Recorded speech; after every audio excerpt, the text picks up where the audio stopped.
And happy Sunday. This is PFG Live, and welcome aboard. It's December 3rd, Sunday, 2 p.m. on the East Coast. It's something else on the other coast. Welcome aboard. Let's see. Wes is reporting 37 degrees and raining in south central Idaho. CJ Stevens is reporting 64, and the sun is finally peeking out after all of the rain in East Tennessee. Welcome aboard, sir. K-Bonk in the Philadelphia says it's pissin' 52, gray day in PHI, PA. Welcome. On Discord today, we have DBX, Kevin Blodgett, WR Rocket, Blake Precisely Imprecise, Jay Palin, Widgetworks, Smith of All Trades, and Flat Lapper. Welcome aboard, everybody. Robert Simpson reports 40 degrees and raining near Detroit, but not too near. I have to back up because in our Discord server, we got some earlier reports. Let's see if I could find it. Oh, here we go. This is from Kodiak, Alaska, from WR Rocket.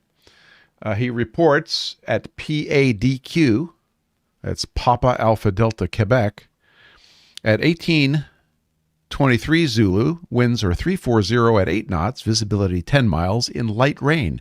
Few clouds at 1800, broken 3300, overcast at 6000. Temperature 05, dew point 03, altimeter 2896. And somebody else had one.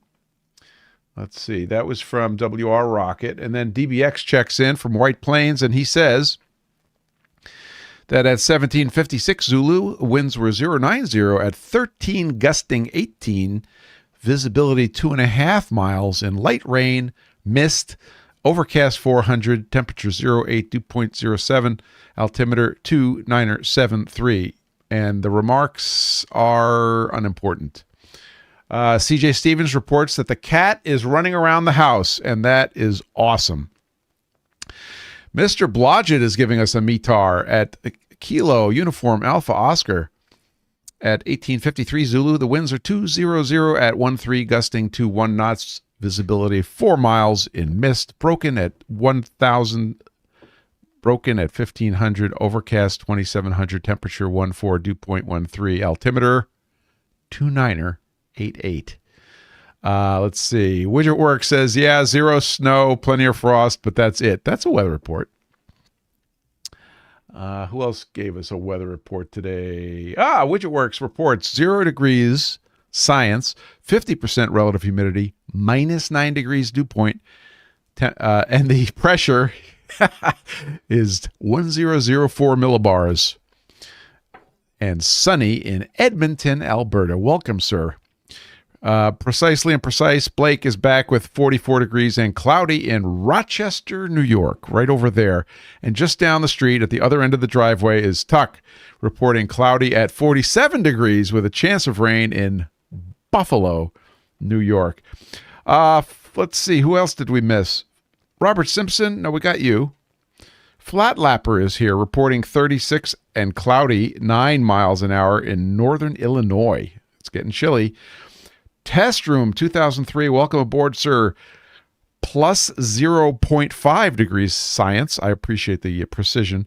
And 101% relative humidity in Oostkapelle. Welcome aboard, sir. FLC Knives is here at 3 degrees, 95% precipitation, 91% humidity, and 18 kilometers of wind. We'll have to pick that apart later. Welcome, everybody, and happy Sunday. We've been having a good time here in the Discord. Let's see.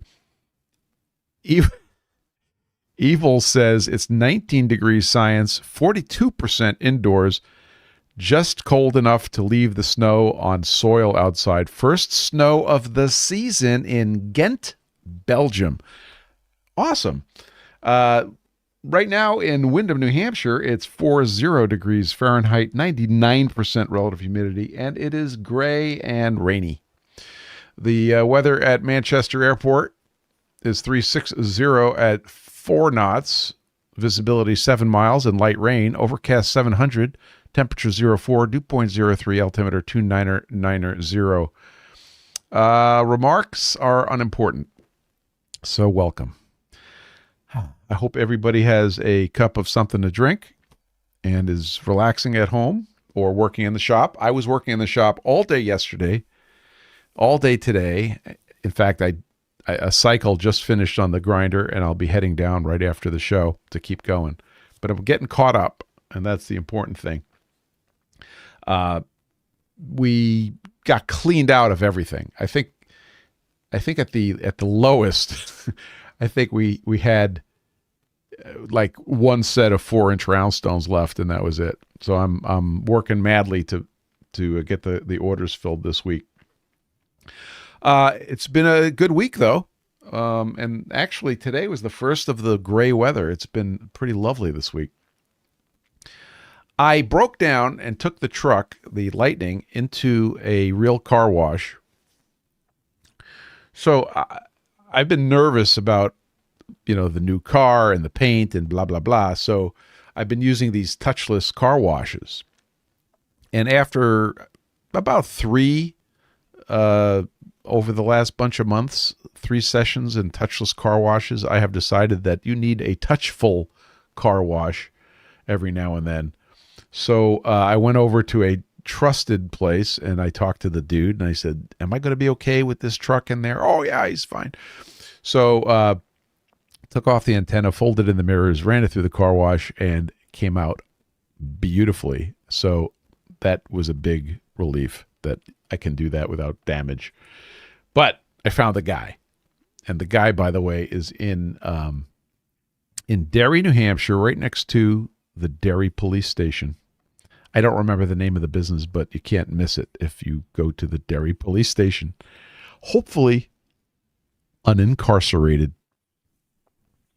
So, saw some good video on the YouTubes this week. Shout out to Clow42, James, who is also a PFG Stones guy. He had asked me about using PFG Stones on gauge blocks. So I did a quick little video of me cleaning a gauge stone on a gauge block on a PFG stone. Block stone. And that's always been on my website that you could use it for that purpose, but it was good to reinforce that. Then he proceeds to tell me that Mitutoyo is selling a stone for that purpose, a single stone for that purpose for $500. I'm just pointing that out. Anyway, yes, you can use your PFG stones and clean your gauge blocks as long as you condition them and do the right thing. And I showed in the video 5 strokes. 1, 2, 3, 4, 5 done. And frankly, 2 strokes would probably do it. But, depends on the person. Anyway, fun week. I posted a picture on Instagram that I wanted to clarify. It was a picture of a so-called D6 for you gamers out there, a cube with numbers on it. I want to point out that I was chastised for putting the numbers on the wrong sides, but I don't care because this is art. And I promised a story about where these came from. Yeah, K-Bonk says 500 doll hairs. Yes, it is. By the way, for 500 doll hairs, you can get a set of PFG stones in 4-inch round silicon carbide and have enough to take your significant other out to dinner, in which you get 2 stones because you have to condition them on each other. That's one of the things I find interesting is that Mitutoyo sells them, Starrett sells a gauge block stone, but they're selling you the one holy stone. And I guess if you treat it right, you're not going to wear it because you're not using it for any other stuff. But the whole purpose between in PFG stones is that you condition them on each other, you randomize them, and it keeps them flat. Greenwood AG says, my gauge block stones are dual and starret and made of granite. Right. So in the old days, yeah, Widgetworks says, who has $1,000 for two? In the old days, this was more common. You saw these little granite blocks, and I've been asked about making them. And if I get asked a lot, I'll probably do it. But the idea was that you'd use a little piece of granite and you'd clean it on the granite. That's fine. Granite is just another, another mineral. So for that application, it's probably not a bad idea. Flat Lapper says, I start with flat granite. Yeah, granite would work just fine. So the message here is not that you should throw out your starret and your Mitutoyo and your dual gauge block stones. The message is, yes, you can use your PFG stones for that. Robert Simpson says, gauge blocks will ring to my dual stone. Isn't that crazy? That's just nuts.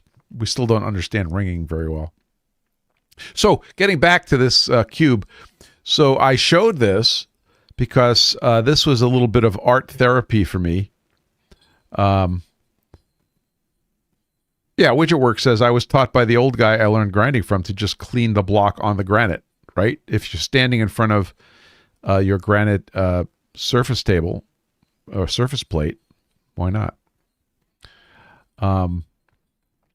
So where did this come from? I needed to take a break, and I needed to go downstairs and do a little something with my hands that wasn't work. And a while back, I took a course.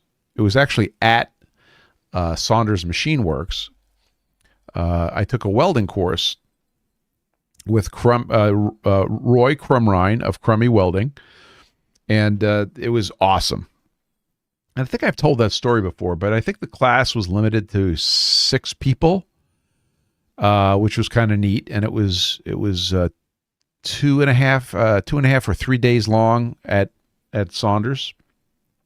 And it was a great place at the time. Saunders had room to host it. He doesn't have room to host it anymore.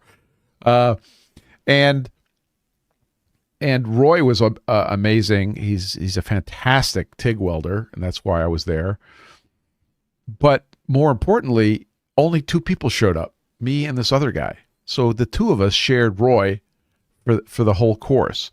So I got to advance my TIG game with him. And one of the demos he pulls out for show and tell was this little cube that had to be a 1/2 inch or 3/8 of an inch on a face, and it was titanium sheet, cut out of sheet titanium and welded all around in TIG, and it was gorgeous. It was unbelievably amazing, the amount of skill that he had to show for that. So that is where I got inspired. So when I got home from the course, I cut up a bunch of 2x2 inch aluminum. This is 6061 16th inch thick aluminum. And just with this pile of 2-inch squares, I started building cubes. And I said, I'm going to make 20 of these cubes. That's going to be my exercise. Well, I only made about, I think I only got to about 8 or 9 of them. So I'm not really done yet with my goal. But this was one of them. So I ended up cleaning it up with a Scotch-Brite pad on a die grinder. And then I took it downstairs to the laser, and I put the numbers on it. And that was fun. It was a fun thing to do. So this is my, what this is it's a process counter. So if I could put it down on the table with a number 1 facing up, and that means I'm in part 1 of my process. And when I finish that, I could turn it to number 2, and I'm in part 2 of my process. So this is my little process counter, or my little busy toy, whichever you like to think about it. CJ Stevens says, I like the way Sam Winchester described seeing his dad ring gauge blocks as a child. Good book, he says. WR Rocket says embed some magnets on each face. That could be fun. So this, this isn't solid. This is hollow, but I think I'd have to do a solid one to put magnets in it. I guess I could figure out how to do that. So, yes, Evils, you are correct. If it's a counting die, my numbers are probably okay. But yeah, I was called out on that and kind of didn't do the additional 90 seconds of research that would have taken to figure out how to make an actual die the right way. Anyway, so we have a couple of topics to talk about this week in no particular order. I think I'll get a follow-up to last week out of the way, and that was Rotary Blades. So if you were around for last week, you know that my mom sent me home with a bunch of Rotary Blades that she considered dull and ready for sharpening. And despite being chastised by many to go to the store and pay the $4.37 for a new pack of blades, I decided I was going to sharpen them because that's what nerds do. So this is, if you're watching the video, this is the holder that these things go on. There's no blade in here right now, but the quilters and other fabric wranglers would lay the fabric down on a cutting board, which is our favorite green graph paper surfaced board covering on our workbenches is really a cutting board for fabric people. So that's where these circular blades get used. And I did look at some of these blades under the microscope, and I did see some of the defects. And then I went ahead and I made an arbor. So the first thing I did is I showed this on Instagram. I made this arbor for holding the blades based on a measurement of the hole in the blades. And then I got a pretty decent first result, which I took down to Mom. I sharpened the blades on a 600 grit diamond lapping wheel on my Glendo AccuFinish, and used an 11-degree bevel angle and used a V-block as a bearing and my thumb to hold this rod on the arbor into the V-block, and I got a pretty good result. And I thought it was pretty nice. Took it down to Mom, and Mom's response was, and I'm summarizing, these were not her exact words. Mom's response was, "It's a good first effort." So they took a little more pressure to cut the fabric than a brand new blade from Olfa. So I said, okay, we're close. So I took them back and I did the following changes. Number one, I went from a 600 grit to a 1200 grit diamond wheel. Number two, I added a little coupler between my hand drill and the drive, which I don't like this actually. This was not as nice as I would have liked it. But a little piece of rubber tubing between the arbor and another pin to give it a little bit of decoupling from the influence of the drill. And I also, which I didn't do on the first go around, I didn't do any stropping.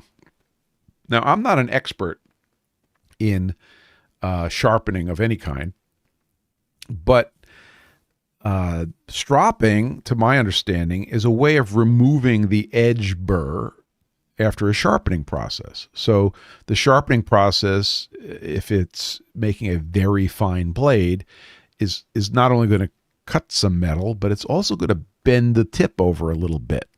And the idea of stropping is to bend or break off essentially that burr. So what I did is I took the so I'm not sure. I've heard it described as removing the burr. WR Rocket. So I'm not 100% sure. And if there's anybody in the Discord chat that is an expert in that kind of sharpening, please raise your hand and I'll bring you in. So what I did is I took the blade after I was done sharpening it, and it was still on the arbor, and I decided I was done. And oh, by the way, I was marking the edge of the rotary blade with a Sharpie so I could see where the grinding was happening. So after I was satisfied that my 1200 grit grinding was going well, I took it over to a piece of 2x4. And let me see, I think I have a picture of that for you. Yeah, I do. And I just ran it. I ran it on the 2x4 to see if I could remove anything that was any kind of burr that was on there. And sure enough, I definitely left some kind of marks in the wood, and I think it improved the edge. WidgetWorks says you're actually bending the burr back and forth and slowly breaking it off at the same time with the very fine grit, making the edge a little finer. Well, clearly I have a lot to learn. Oscar, welcome aboard, sir, says we use a silicon carbide nylon brush to remove burrs and break the edge just a little when regrinding circular knives. Interesting. I guess I have to go to McMaster Carr and look up silicon carbide nylon brush.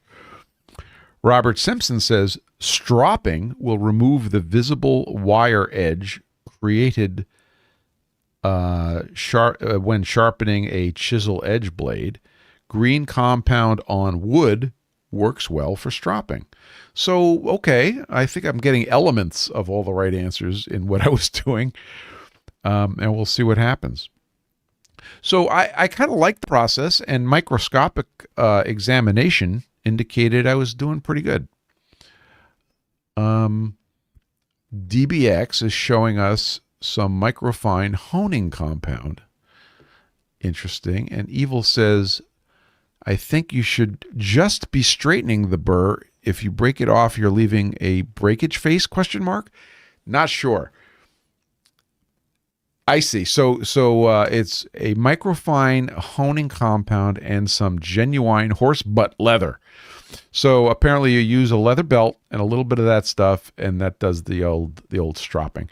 Well, we'll see what happens with my process and the piece of celluloid matrix, and see if the 2x4 tool did the job.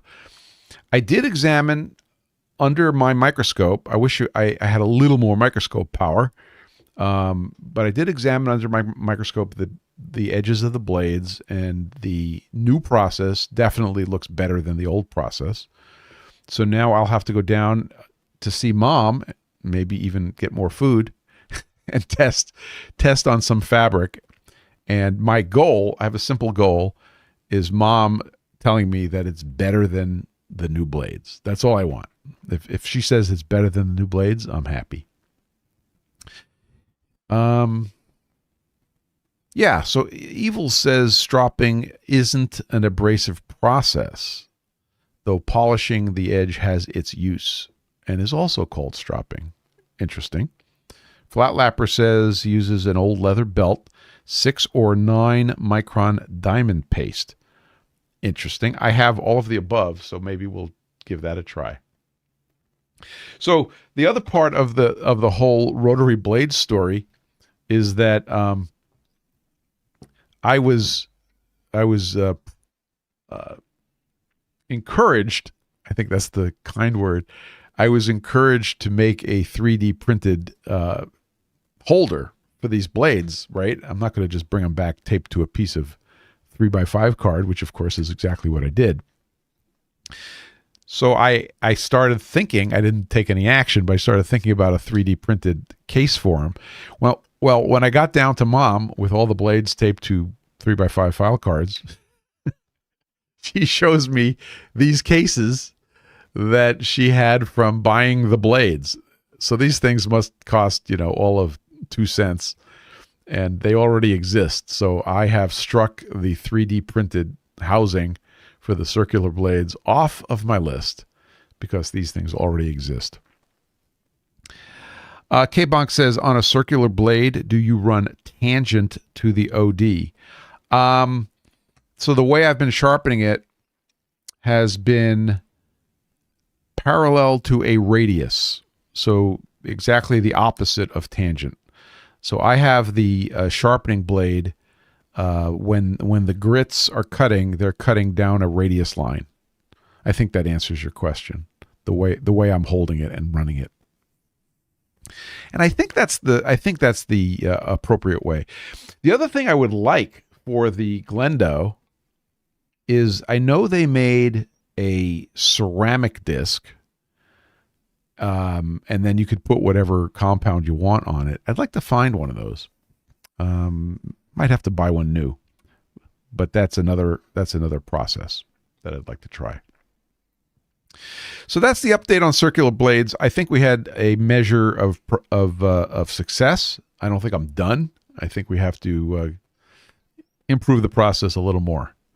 And remember, what's the goal? The goal is Mom saying, those are better than new. That's all we want. So that's a story on rotary blade sharpening. Yes, I know I'm spending $1,000 worth of my time to save spending $5 worth of American greenbacks. But that's what we do. Why do we do any of this stuff? Let's see. I'm going to save the big topic for last. Then a couple of weeks ago, I showed you a big stone, a ruby stone. I don't know, K-Bonk. I don't know what I'm doing. K-Bonk says, should the strop go a different direction to break the chip? Shouldn't it? I think he implies a question. I don't know. But I'll report after some more experiments if we get any more success. So I got this ruby stone, which has been kicking around. And this is from John Holliday, Tuck's brother. And it is experimental, and he wants me to put a proper grind on it and make it flat, and we'll find out what happens. It says right on it. It says experimental for flatness sake. So what I've been planning on doing is treating it like any other grinding job. But it's got this chip on the corner. Like, obviously it was dropped, and there's a big healthy chip taken out of one corner. Now I can't let that ride. So I started thinking, well, I can cut the end of this stone off and get it to square up. So Widget Works says, go to the barber and get a hot shave with a straight razor and take notes. Sir, you are brilliant. So I started thinking about how I can cut the edge of the end of that stone off without just grinding and grinding and grinding, which is a possibility, but I don't want to do that. So I started thinking about diamond saws, because a diamond tile saw, which is not an unknown concept around here, is a useful thing for cutting a stone or cutting a tile or cutting any piece of ceramic.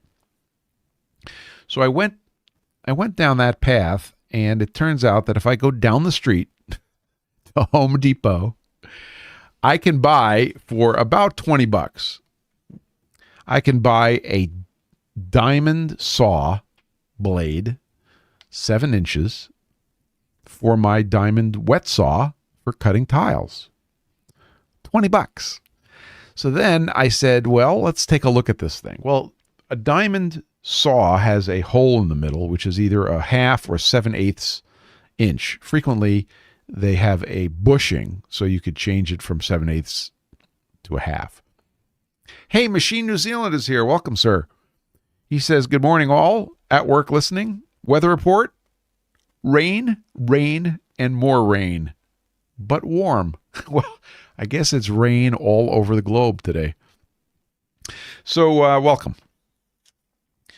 So these saw blades, 1/2 inch, 7/8 inch hole in the middle, nice diamond concentration around the edge, specifically for cutting a ceramic. Sounds good. And then I said, well, what if I get that and I put that on my grinder? Right? Why not? So there it is. Thank you, WidgetWorks. WidgetWorks has done what I am suggesting, except you did it with a big boy. What is the diameter of that saw blade? So if you're listening on the podcast, WidgetWorks just posted a picture in our Discord of a 12-inch ceramic saw blade that he's running. Did you make an arbor? Can we see the other side of that? He apparently made an arbor, and he's holding it in a pretty standard tool holder. Cat looks like a NMTB 40. Did I get that right? National Machine Tool Builders. Cat 40. Okay. Just a shell mill holder. Cat 40. Nice. So he has done this. So he bored a hole in the center of this blade. Correct me if I'm wrong there, WidgetWorks. And I think that is exactly where I'm heading. Now you're running that on a mill, and I'm going to run it on the grinder. So a 7-inch version of that saw, I think, will just work beautifully on the grinder. And that will allow me to do things like trim off this ruby stone. Okay. And my grinder has a Art That Makes Art, that's Wes, says, I've used a thin cut wheel on the grinder at work to cut off high-speed steel bits and such.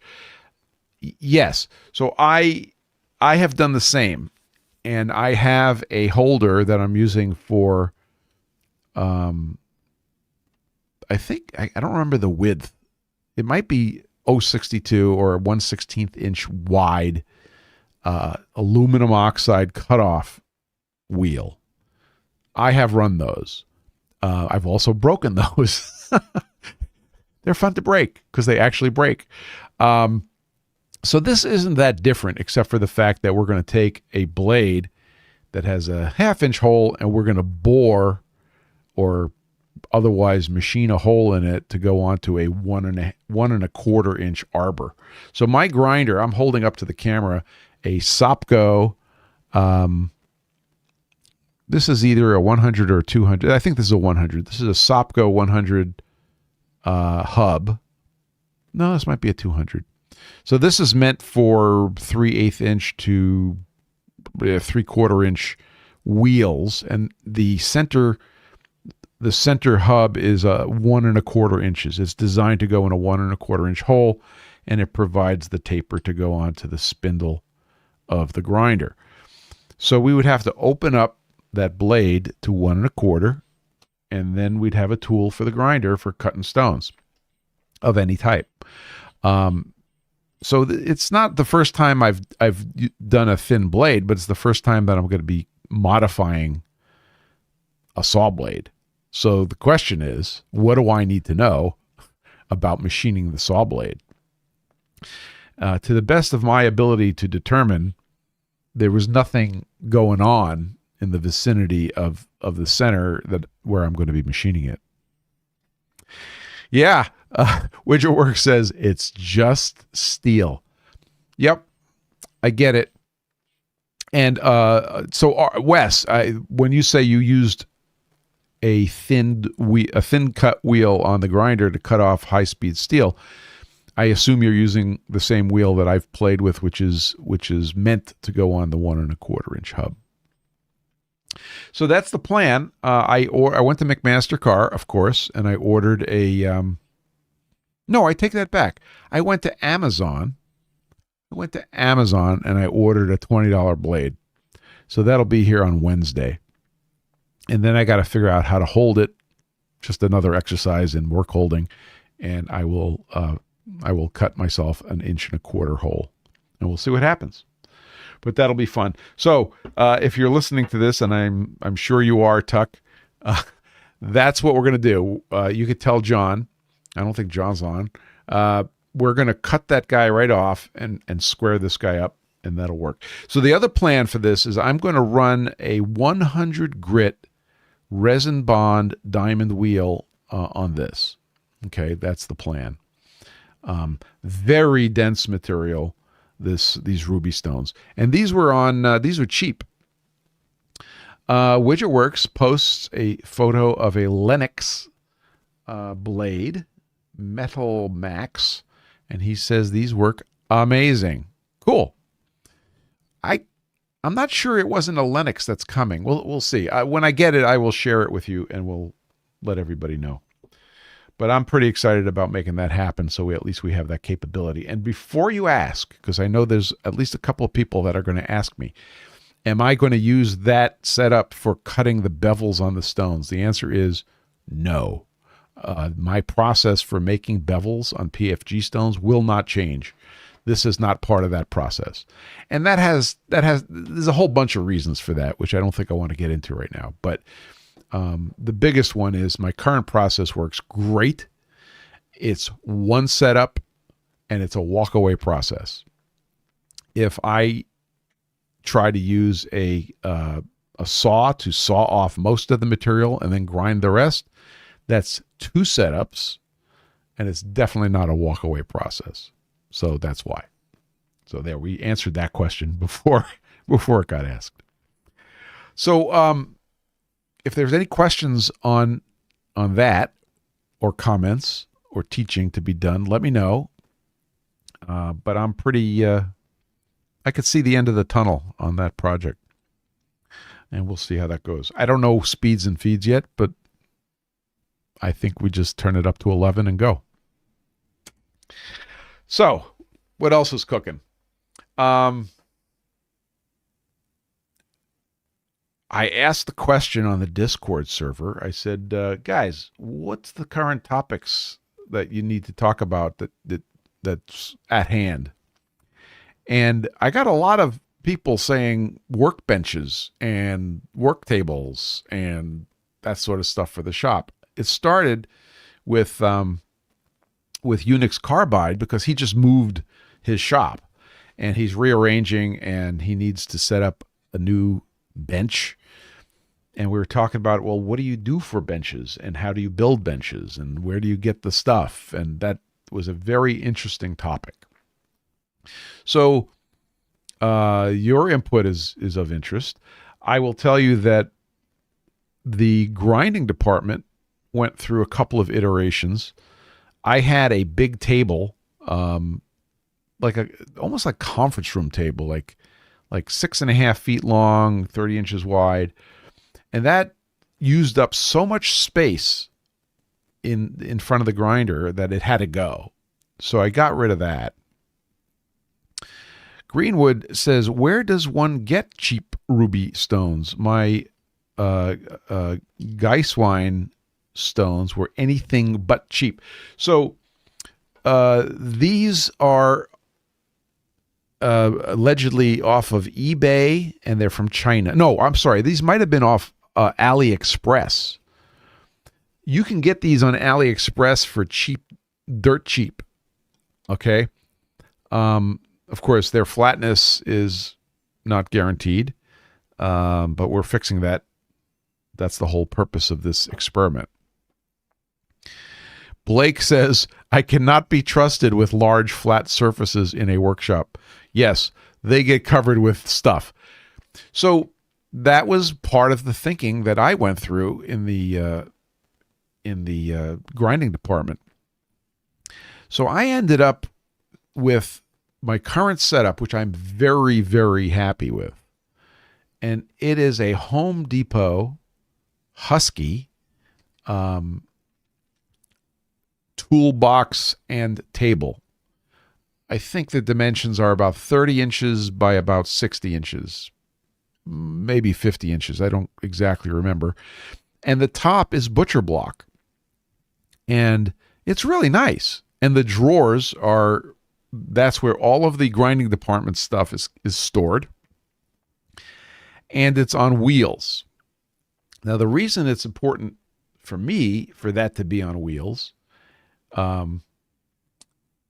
is that the grinding department is also the welding department. It's also the heat treating department. So when I reconfigure for what I'm doing, I have to move things around. DBX just showed us a nice picture of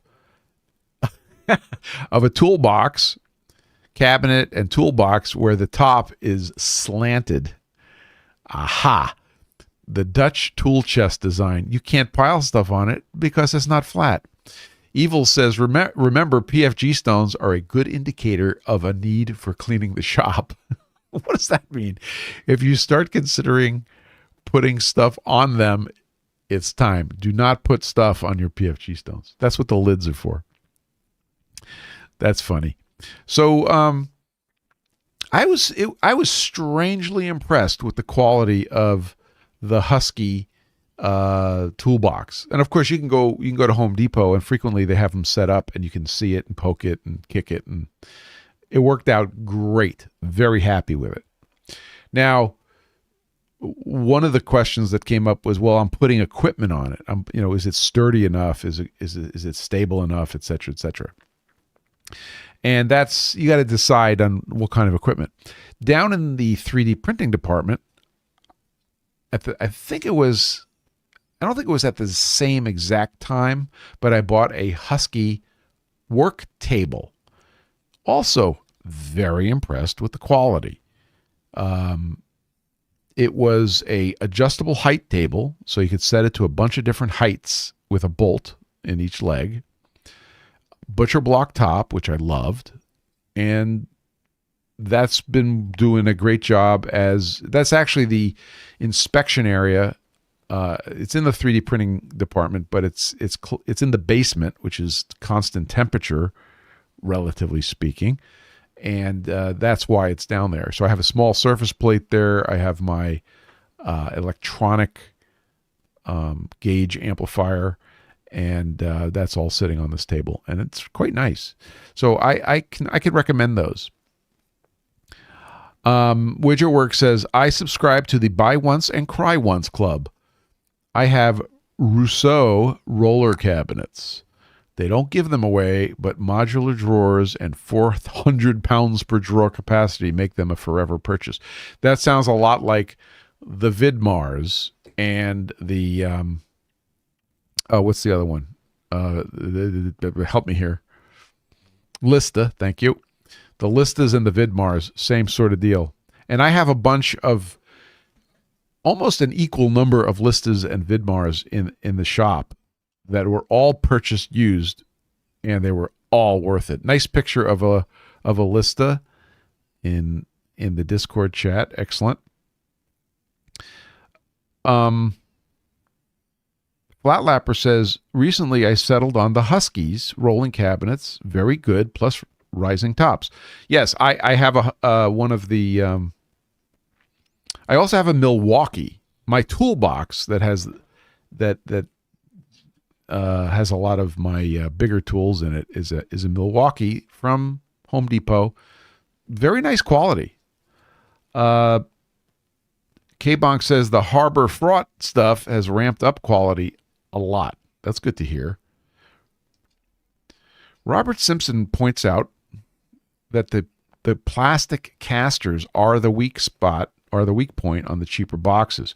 Replace them with metal casters, and most of the wobble will go away. Important point on that. I've fabricated a whole bunch of stands for various things. My metal brake, my metal shear, my corner shear. All of those are on stands of my own design and build. And I found a really nice rubber nylon castering wheel on McMaster car, to the point where that is the standard wheel in the shop. And they work great, and they do not tend to flat spot. I actually have my big bandsaw on them also. Flatlapper says, and rolly tables with up and down to transfer heavy items from table to table, like a die cart, so to speak. That's a cool idea. I don't have much space right now, but I also think I would like one of those. That would be a great thing to have. If you watch A-Bomb 79, he has a lot of those solutions for moving heavy stuff around. And I know they recently got one of those, essentially a die cart for moving heavy stuff around. Good idea. Widgetworks says good casters are bloody expensive. Yeah, they're not cheap. The ones that I buy, I'm trying to remember how much they cost. $30-$40 each, I think. Totally worth it, and happy to buy them. So if anybody really wants to know, I'll find the order number from McMaster Carr for those wheels, but I've been extremely happy with them. And I did not go with a metal wheel. I think the nylon is a little nicer in my situation, and they work great. K-Bonk says rubber wheels a must, in my humble opinion.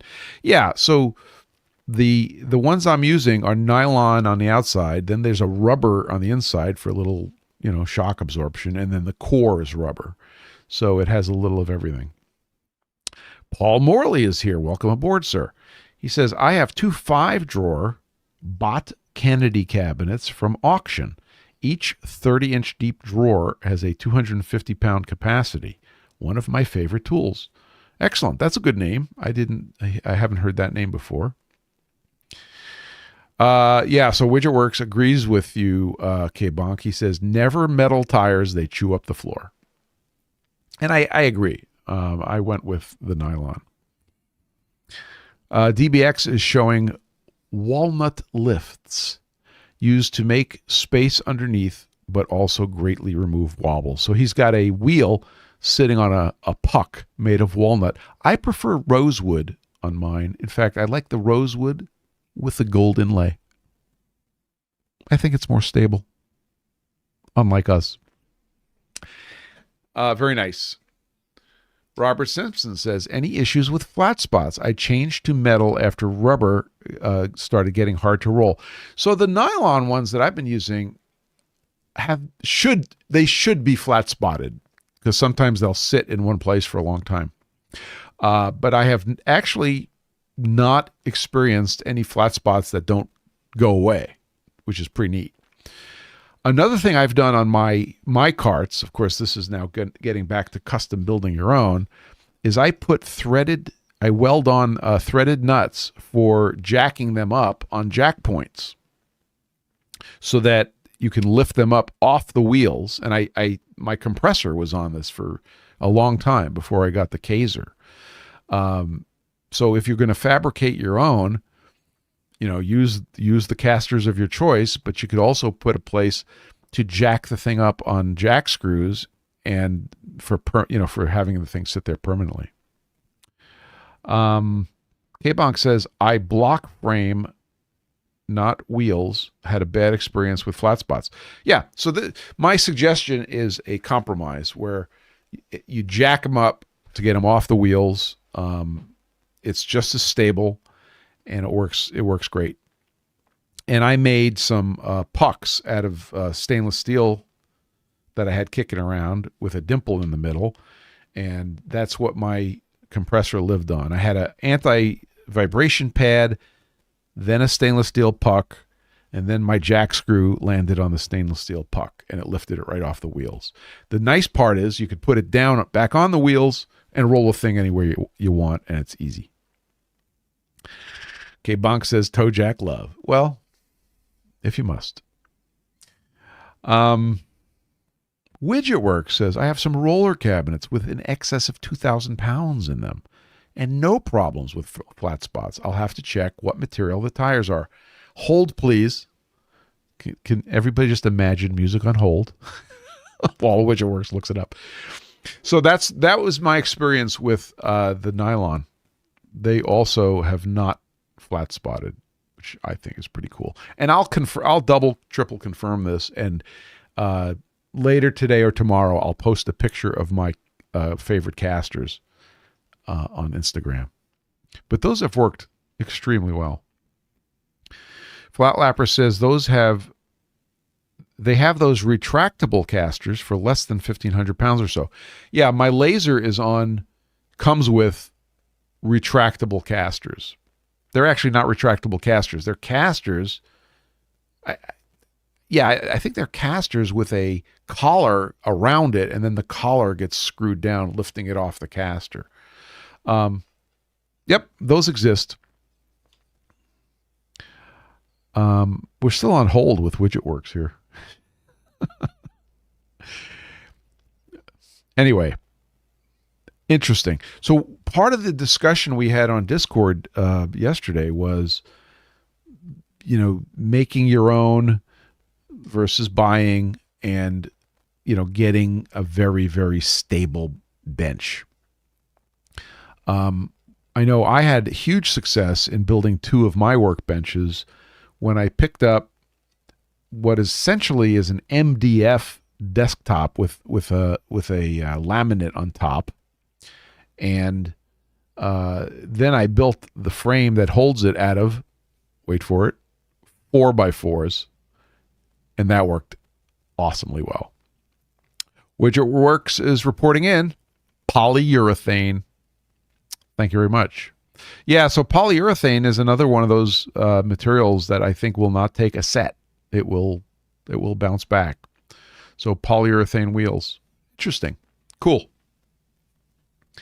I don't think you can overbuild a workbench.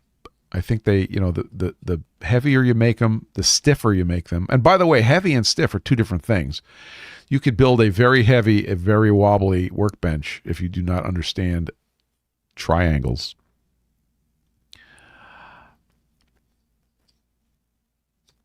Okay, good. We got some good discussion going on in the chat, and I hope that some people get something out of this as far as workbenches are concerned.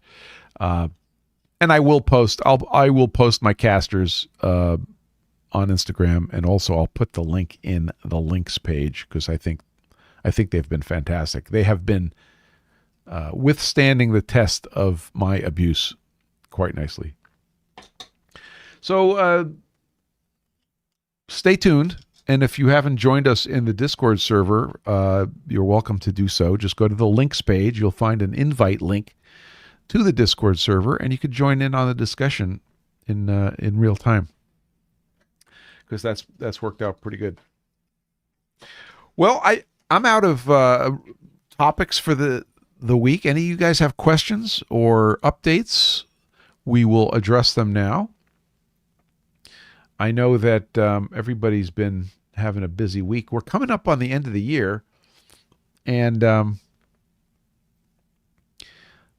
I don't know if that was responsible for a sudden spike in PFG Stone orders, but it sure happened. Oh, interesting. So K-Bonk brings up the question of seating at the workbench or standing.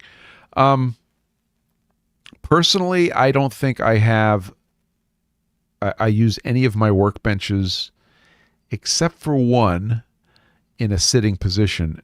Everything is standing. The one that I spoke of, which was the work table that I got from Home Depot, the Husky work table, I sit at that. And I have a computer actually in the basement in the 3D printing area at that. But all of my other workbenches are standing. And I'll tell you that the Husky toolbox / workbench that I have in the grinding area, I would not trade all the storage under it for anything. Hey, there's a good question. What are your Christmas ideas for shop-made gifts? So a buddy of mine came over today. He's a woodworker, and he was busy making these little wooden Christmas tree ornaments. Not ornaments, but little Christmas trees, little decorations. And he had a cool design. And Dave, you know who you are. And that's what he was doing today. So he was covered in sawdust when he came over. DBX posts a swing away seat. Oh, neato. So from benchcrafted.com /product/swing-away-seat. Check it out. CJ Stevens says, help the algorithm before you leave. 13 people in YouTube chat and only 1 like so far. Come on, guys. So yes, you should hit the like button, please. And yes, you should make sure you're subscribed, please. That costs you nothing. And I want to brag a little bit in a second here. CJ Stevens says live feeds get ads now. Did we have ads? Have you seen ads on the live feed? Please tell me if you did, because that's weird to me. Oh, you're kidding. First of all, allow me to humbly apologize. The controls that YouTube has given me to control the ads have become few. So I heard this from others. And, oh, really? Oh, well, I'm sorry, guys. There's 3 settings, and actually there's 2 major settings. Let me explain how this YouTube thing is working right now. There's 2 major settings. One setting says insert the ads yourself, which I haven't figured out yet, and that's probably my problem. We'll see if we can figure that out. The other one says we'll take care of it. So that's what's happening now. They're going to take care of it. Then there's 3 settings under we'll take care of it. One is it's light, medium, and heavy. CJ Stevens says, it's not you, sir. It's just about all the live shows I watch do it without their knowledge. Yeah. Dave, hang on. We have a request to speak from a trusted individual. Stand by. Okay. Hang on, David. We're going to switch to you in a second. We'll just get you approved for speaking in the chat. Let me just finish this thought. So there were 3 settings: light, medium, and heavy, and we're set to light. So it's the minimum amount of interruptions. I will do a little research and we'll figure out what the other setting is. Like, do I get to hit a button and say insert an ad now? I don't know. I just don't know. So we'll find out. Oh, you're just posting a question. So David, before I get to your question, I just wanted to brag a little bit because we're talking about YouTube, right? So if I go to my YouTube studio on my phone, which, by the way, says we currently have 1,035 subscribers. Welcome, all of you. I also know there's probably about 800 people watching this that are not subscribers. So you should subscribe. But I want to just brag about this because I'm a bit of a braggart. It says right here that I have made money on YouTube. Okay. And I want to share this because it makes me feel good. I don't want you to think this is just ego.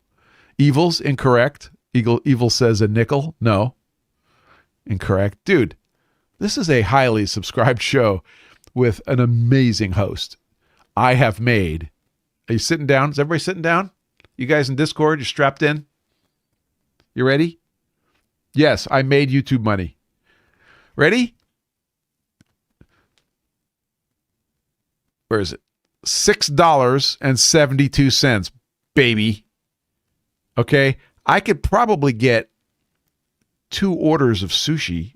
No, I'm sorry. I can get 1 order of I can get 2 pieces of maguro with that. I might be able to get a 6-pack of Bundaberg for $6.72. So I assure you that money will be rolled into, we'll probably put it into a trust, probably start I need a board of directors. Does anybody want to volunteer for the board of directors for the trust to see how we spend this money?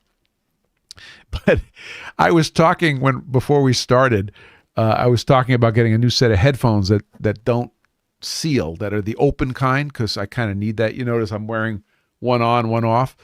And I'll probably roll that $6.72 into a new set of headphones. And we could talk about what I'll do with the rest, with the remaining funds.